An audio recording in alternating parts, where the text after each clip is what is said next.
Дӯстон, салом ба ҳама. Ин чӣ шаб буда? Ин чӣ бозиҳо буданд, ки мо аз шаб то саҳар хоб карда натавонистем. Лигаи чемпионот дирӯз моро қабид ва раҳона кард. Анакондаҳо бозӣ мекарданд, на дастаҳо. Ҳар як лаҳза гол, ҳар як ҳамла хатарнок. Мо ҳама якҷоя нишаста аз ин бозиҳо ҳаловат бурдем, хандидем, ҳайрон мондем. Имрӯз дар видео мо танҳо се бозиҳои асосиро баррасӣ мекунем. Боқӣ монда бозиҳо мисли ҳамеша дар телеграм канали ман. Ҳамаи муҳокимаҳо, ҳамаи реаксияҳо, ҳамаи ҷунбишҳо ҳамон ҷош. Пас агар мехоҳед ҳамашро бинед, ҳатман ба телеграм обуна шавед. Ссилка дар описанияи ин видео ва дар комментария гузошта шудааст. Акнун дар ягон ҷо позаи ёнбошро гиред, ки давомаш мошти мегузарад.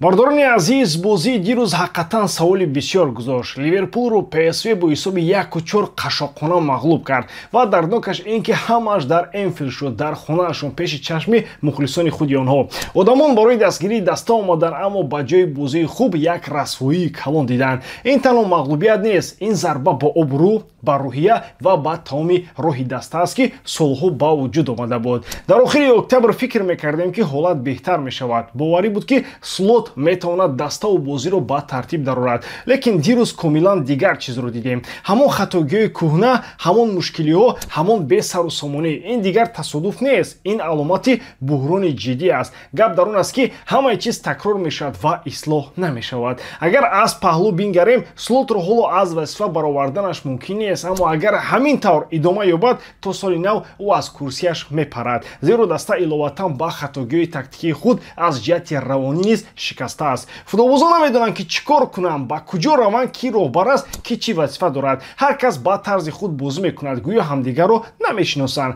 Албатта дар чунин вазъ барои даста як такони қавии равонӣ лозим аст, ҳатто агар муваққатан ҳам бошад. Ҳатто агар Ҷерардро муваққатан мураббӣ гузоранд, барои он ки рӯҳия баргардад, ҳиссиёт зинда шавад ва даста бедор шавад. Зеро агар ҳамин тавр давом диҳанд, ҷогаашонро дар Премер-лига аз даст медиҳанд. Дар Англия ҳеҷ кас ба хатогиҳо имкон намедиҳад ва намебахшанд. Акнун ба масъалаи сахттарин мегузарем. Бозии Муҳаммад Салоҳ. Бо ӯ чӣ шуд? Пас аз тамдиди шартнома бозияш ба поён рафт. Ҳар бор суста берӯҳия ва мураббӣ аз тарси он ки Салоҳ наранҷад, ӯро ба ҳаят мебарорад. Аз тарси он ки қаҳр мекунад, суратҳоро дар шабакаҳо пок мекунад. Охир ин чӣ муносибат аст? Ҳеҷ гоҳ бозингар аз даста бузургтар намешавад. Ба хати ҳимоят нигоҳ кунем, он ҷо низ фоҷиа аст. Ван Дейк хатогиҳое мекунад, ки барои сатҳи ӯ хосӣ нест. Конатеам ноустувор аст, ҳам бепарво бозӣ мекунад. Дирӯз мудофиа гӯё аз лигаи хеле поён омада буд. Хатогиҳои пайдарпай, ҷойҳои холӣ, вокуниши суст. Ин сатҳи Ливерпул нест. Аз ҳама калон хатои даста дар тобистон буд. ҳимоятгар харида нашуд. Не ҳамлагар лозим буд, не нимҳимоятгар, маҳз ҳимоятгари марказӣ. Аммо онҳо фақат ба Марк Гехи нигоҳ карданд. Кристал Пэлас бошад, ӯро нафурӯхт ва ҳамин шуд. Гӯё дигар ҳимоятгар дар ҷаҳон нест. Дар ҳоле ки ҳама медонистанд, соли дигар Конате ройгон меравад. Ван Дейк қуввати пештараро надорад ва ду-се ҳимоятгар ҳатман ба Ливерпул зарур буданд. Натиҷааш чӣ шуд? Ҳамин хел Ливерпул 9 аз 12 бозии охирро бохт. Бори аввал аз соли 1954. Се мағлубияти калон пайдарпай ин чизе нест, ки ба ин даста зебанда бошад. Ҳатто дастаҳои солҳои заифтар аз ин беҳтар бозӣ мекарданд. Ман ҳайронам, дар футболи Англия чӣ мегузарад? Соли гузашта Манчестер Сити дар ҳамин мавсим бозиҳои аҷиб мекард. Имсол Ливерпул, шояд соли 2026 навбати Арсенал бошад? Намедонам, аммо ҳамаи чиз ҳамин гуна аст. Ҳозир саволи асосӣ ҳамин аст, бародарон. Мушкили Ливерпул дар куҷост? Дар мураббӣ? Дар бозингарон, дар роҳбарият ё дар ҳамаашон якҷоя? Ҳатман ақидаи худро дар комментария нависед.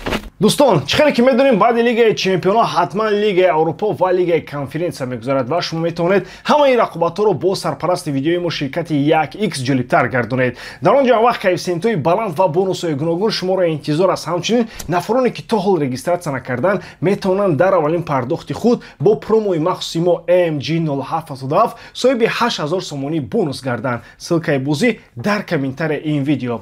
имкониятро аз даст надиҳед. мешавед. дӯстони азиз, ростӣ то ҳол зери таъсири ин бозӣ мондам. Арсенал Баварияро 3-1 зад ва ҳоло ягона дастаест ки дар Лигаи Чемпионҳо як ҳол ҳам гум накардааст. Ва ҳамин Арсенали имрӯза ин дастае аст ки мисли он Барсаи замони бузургиаш ва Ман-Ситии Гвардиола қувват нишон медиҳад. Ман дар бораи стили бозӣ намегӯям, не бародарон, ман дар бораи қувваи худи бозӣ мегӯям. Кӣ метавонад Баварияро ҳамин қадар зер кунад? Танҳо Арсенал. хусусан қисми дуюм онҳо Баварияро тамоман фишор доданд. Ба даста нафаскашӣ намонданд ва ин ҳама дар ҳолест ки Арсенал бозингарони асосиашро надошт. Габриэл нест, Эдегор нест, Гёкериш нест, лекин бозӣ ҳамин қадар устувор аст. голи аз зарбаи кунҷӣ задаашон тааҷҷубовар нест, чун Бавария ҳамеша дар пеши дарвоза зич меистад. Арсенал ин ҳолатро истифода бурд, блок гузоштанд, бо суръат ба тӯб расидан ва ҷаҳишро бурданд. баъд аз гол Артета каме фишорро пас кард, даста ақиб истод. ин ба Бавария имконият дод ки партофтои дароз кунад. ҳамин партофти зебои Кимих ба пушти дифоъ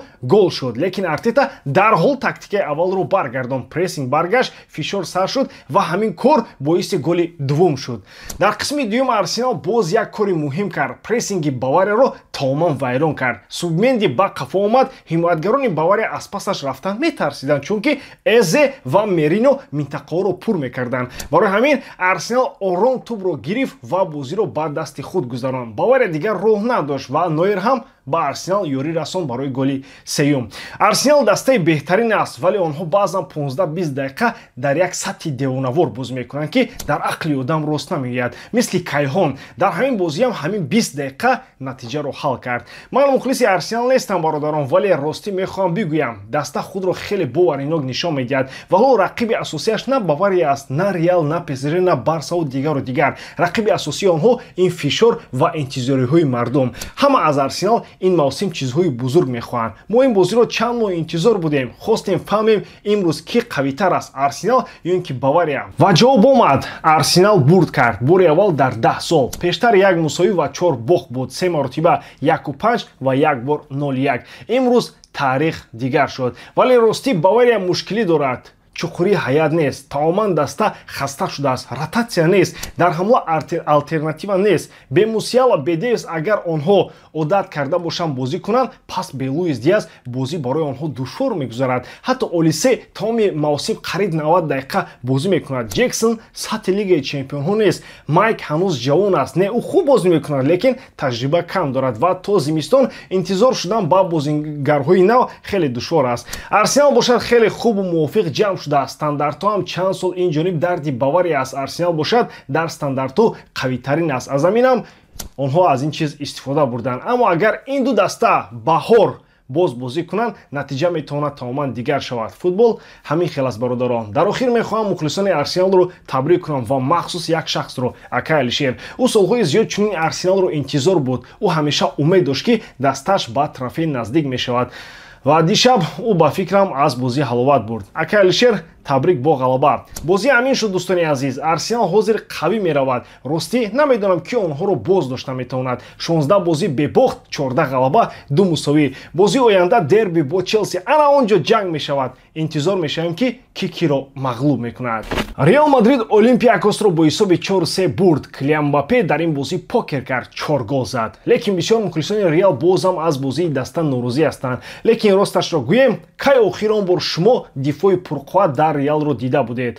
Лунин дишаб аввалин бозии мавсимаш буд. Менди баъди 7 моҳ аввалин бор ба майдон баромад. Каррерас дар маркази дифоъ бозӣ мекард. Трент Александр-Арнолд дар дифоъ заиф аст. ҳамаи ин бозингарон қадпастанд, камтаҷриба ва ҳамоҳанг накарданд. ва дар ин ҳолат Реал боз чорумин бозии пайдарпайро дар меҳмонӣ гузаронд. результат ҳаст, лекин проблемаҳо низ ҳастанд. мо инро бояд қабул кунем. Реал Олимпиакоси хеле заифро бурд, лекин бозам ба чунин даста 3 гол иҷозат дод. агар бозӣ 5 дақиқаи дигар давом мекард, эҳтимоли голи чорумро ҳам мегирифт. хуб шуд ки бозӣ ҳамин тавр тамом шуд ва Реал ғалаба кард. касоне ки бо ман дар Телеграм тамошо кардан бозиро медонанд ки тамоми бозӣ ҳамин хел буд. тӯбро ба пеш мепартофтанд, заборосҳо ва умед ба он ки дифои Олимпиакос худаш хато мекунад. Мбаппе мегурехт ва гол мезад. ҳамаи голҳои сатҳи баланд аз ҳисоби суръат ва сифати худи ӯ буд. бозӣ аз ягон тараф тактика надошт, на аз Реал ва на аз Олимпиакос. хушбахтона барои Реал Килиан Мбаппе мавҷуд аст ки ба танҳоӣ 3-4 гол зада метавонад. дар бозиҳои гузашта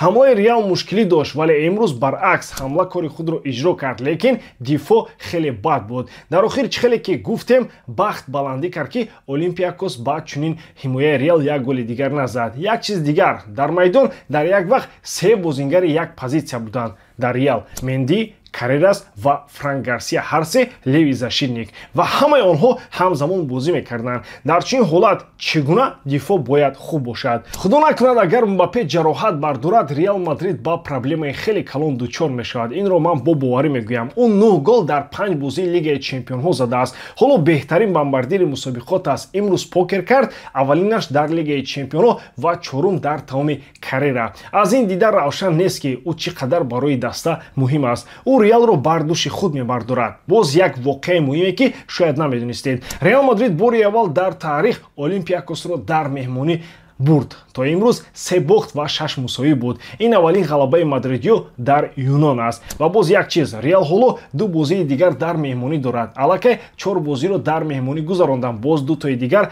дар пеш аст, яъне 6 бозӣ пайҳам дар майдони меҳмонӣ. ин беақлист, даста хаста мешавад. ман намедонам чунин тақвимро кӣ месозад. ва ин 2 бозӣ бо дастаҳои сарсахти Ла Лига мегузарад ки ҳамавақт ба Реал мушкилӣ месозанд, бо Жирона ва Атлетик Билбао. ва дар ин бозиҳо мебинем Хаби Алонсо ягон идея меорад ба бозиҳоин ки боз ҳамаи корро худи Мбаппе ҳал мекунад. ба ҳамин тамом боваридорам ки эҷодкории ман ба шумо писанд меояд. лайк, комментария ва дар канал обуна шуданро аз ёд набароред. бо шумо бисёр вақта Муҳаммад Гаиров. хайр бародарон, дар паноҳи Аллоҳ.